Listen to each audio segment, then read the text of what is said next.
Evan McMullin, independent candidate for President of the United States. Thanks for being part of Three Questions today. Great to be with you, Bob. Now, you're serious about becoming President of the United States, but you got a very late start. You're only on the ballot in 34 states. What do you see as your path to the White House?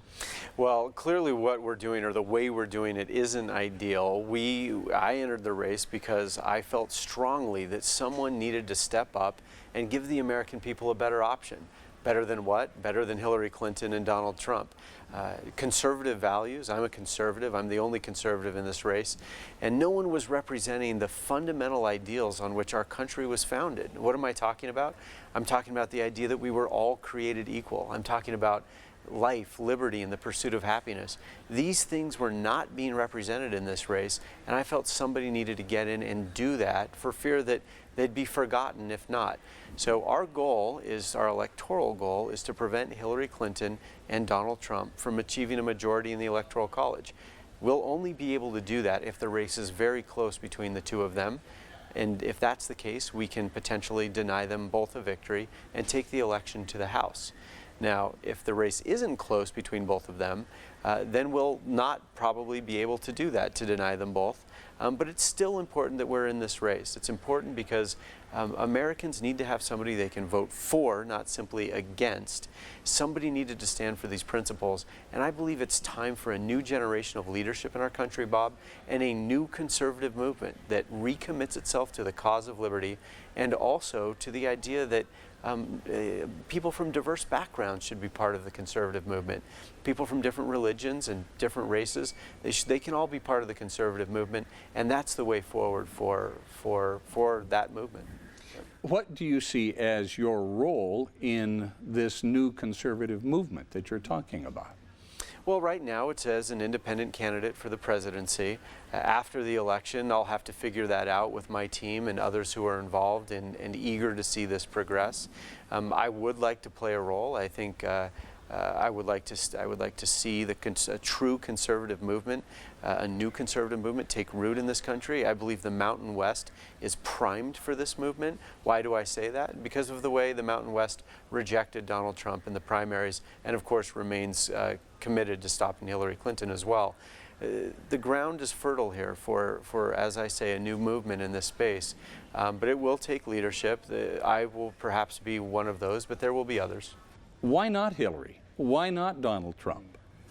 Well, with Hillary, I believe she's a deeply corrupt politician, Bob. She set up a private server so that she could avoid accountability to the American people. And in the process, she compromised deeply or highly classified information, putting the lives of some of my colleagues, my former colleagues at the agency, at risk. This is unacceptable. We're living in a time when American people feel that the government no longer listens to them and is no longer accountable to them. We can't have a president who believes that's right. We just can't have that. She's a deeply corrupt politician. She has a terrible track record on national security issues, and we just can't have her. On Donald Trump, look, I believe that Donald Trump is wholly unfit to be president. He's not a conservative. His temperament is awful. He likes to attack the vulnerable. Imagine what he would do in taking control of the most powerful executive branch in the world. He's a very vindictive man. He wants to violate our constitutional rights, and he says it openly. He admires some of the world's worst dictators. That's what he thinks is strong leadership. This is a man who does not share our values, and I believe that he truly poses a threat to our democracy. How does your time working in the CIA as a banker for Goldman Sachs and on the House Committee on Foreign Relations qualify you for President of the United States? Well, on that last point, when I served in Congress as a senior member of staff, I was a senior advisor on national security issues, and then I was the chief policy director for the House Republicans. So in that role, I was responsible for all matter of policy, whether it be domestic or foreign, including budgetary issues, defense issues, other national security issues, issues related to entitlements, and you name it, transportation, all of it.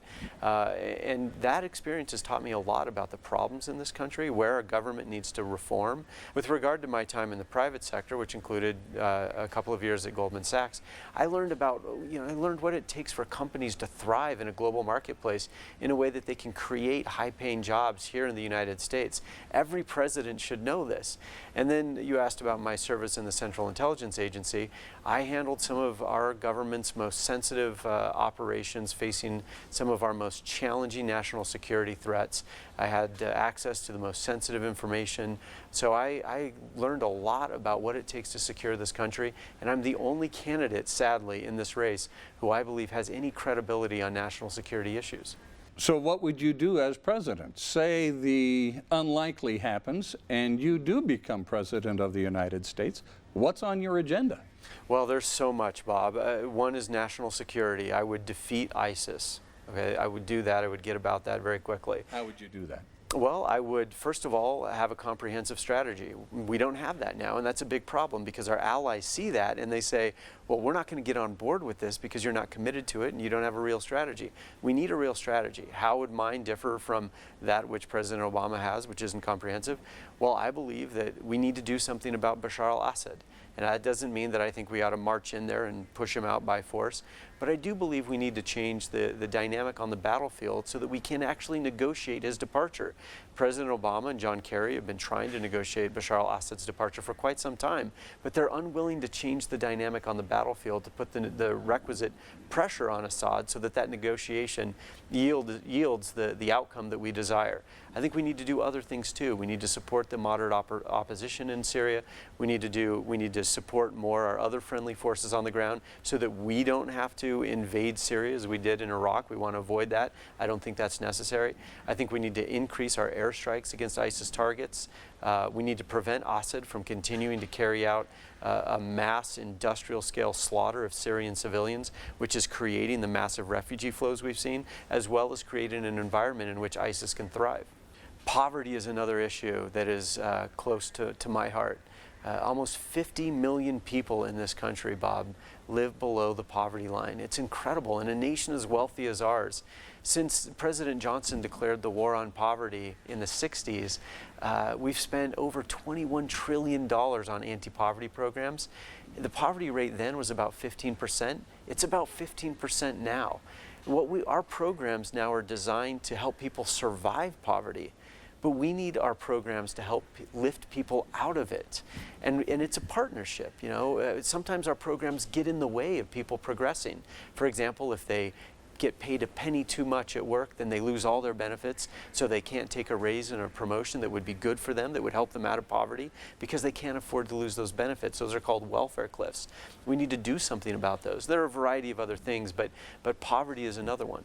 The conventional wisdom is that if you're not voting for Clinton or Trump, you're throwing your vote away. What is your response to that? The fact is that if the race is very close in Utah, Utahns will have the opportunity to decide the race, either between Hillary Clinton or Donald Trump, or block them both by electing me from Utah, right? So if the race is very close, that's the opportunity. That's certainly not a wasted vote. If the race is very far, if there's a large margin, and it doesn't really matter what the outcome here is in Utah, it won't impact the race, then in that case, I again say, consider voting for me. If you believe that I'm somebody who reflects your values, who reflects the principles that you actually believe in, vote for me, which leads me to more of a philosophical argument, and that is that, you know, our votes are more valuable than simply a decision between the lesser of two evils. I believe it's an affirmative thing that we need to do with our votes. If we don't vote for leaders who we actually want to see in office, we will never get them. And the lesser of two evils argument, I believe, has lowered the standard that we have for our leaders, and it's, as a result, yielded less qualified, less courageous, less honest and wise leaders, which is why I think we have a lot of challenges in this country now. What is wrong with the grand old party, the Republican Party?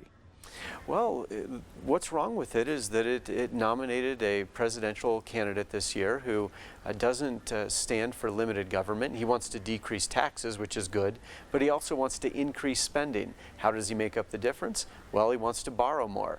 Bob, as you know, our national debt is already at $19.5 trillion, growing at $2.5 billion a day, or $2.4 billion. And so we can't do that. He's also advocated prior to the election for late-term abortions and against the Second Amendment, and during the election for single-payer health care. This is not a conservative. We need the principles on which this country was founded, on which it has become the most powerful and prosperous on earth, are those that are enshrined in our Constitution and in our Declaration of Independence. I believe these ideals are universal and can appeal to broadly across the aisle, in fact, in America. But we need to get past this idea that it can only be people like us who are a member of the conservative movement. What would you say is the most pressing issue facing this country right now? Oh, Bob, there are so many. It's really hard, and I'm not going to be able to give you one, but I will give you three: national security, the economy, and government reform. Those three things, we must do immediate work on them. Government reform, what am I talking about? I'm talking about returning power closer to the people. There is too much power and there is too much money in Washington, D.C. It is far removed from the Americans. It is unaccountable to the American people. We've got to change that. Our founders intended for more power to rest at the state level. Why is that important? Because it's more accountable to the people there, and also so that people in different states can govern themselves in the way they see fit. One of the reasons why I think we're such a divided country these days is that so much of the power is located in Washington, D.C., which means we all fight over the decisions of Washington, D.C. If the power were dispersed across the states, people in each state could do what they wished, and we would be united in our liberty and in our freedoms in that way, and I think it'd be good for this country. I also believe that more power, the executive branch has taken a lot of power from Congress, and it writes its own rules and regulations that have the force of law, some of them very large, very major rules, without any input from our elected leaders. We've got to change that, so that's another thing I would do. Outside of using his mailing list to raise money, are you getting any support or any advice from Mitt Romney? We've received support from his team. We are also using his email list, as you mentioned. Support in what way? Strategic support, advice, and that's been very, very helpful. And we're very grateful for that. I'm very grateful for that. I have a lot of respect for Governor Romney. He's a good man. He's a patriot. I think he's demonstrated that in this election cycle. He's shown true courage. He should have been our president. He is the president we needed in this country and didn't get. And as a result of that, we find ourselves worse off than we would have otherwise. Is Mitt Romney going to endorse you? I don't know, Bob. You'll have to ask him that question.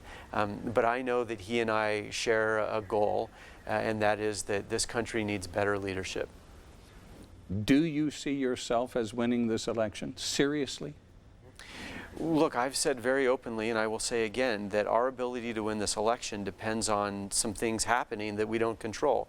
Number one, the closeness of the race between Hillary Clinton and Donald Trump, and then our ability to win a state. These are big challenges, but if we didn't get into the race, we wouldn't even have that chance. But Bob, that's not how we're measuring our success only. Someone had to stand for what is right in this election. I felt that strongly. I had strong conviction about that, and I've never had stronger conviction about it than I do now. And I'm asking Utahns and Americans to stand with me with your vote. If we do not cast our votes for leaders who are honest and wise, who we think are honest and wise, we will never get them. And if we never get them, our country will continue to suffer. Do you have enough money in your campaign coffers to get you on enough ballots in enough states to really make a dent in this campaign? Well, by November 8th, we'll be on 40 to 45 ballots, either as a registered write-in candidate or appearing on the ballot. So the vast majority of Americans will be able to cast a vote for me on November 8th. But our strategy is not to win 270 votes in the Electoral College. We're too late for that. We're realistic about that. Our strategy is, again, if the race is close, to block Hillary Clinton and Donald Trump. But regardless of what happens in this election, we are standing for what is right, and we are building a new conservative movement in this country. I think we need that. The Republican Party has left the conservative movement.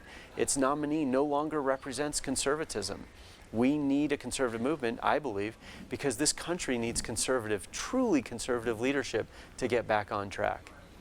Evan McMullin, independent candidate for President of the United States. Thank you for being part of 3 Questions. Bob, thank you so much. My pleasure.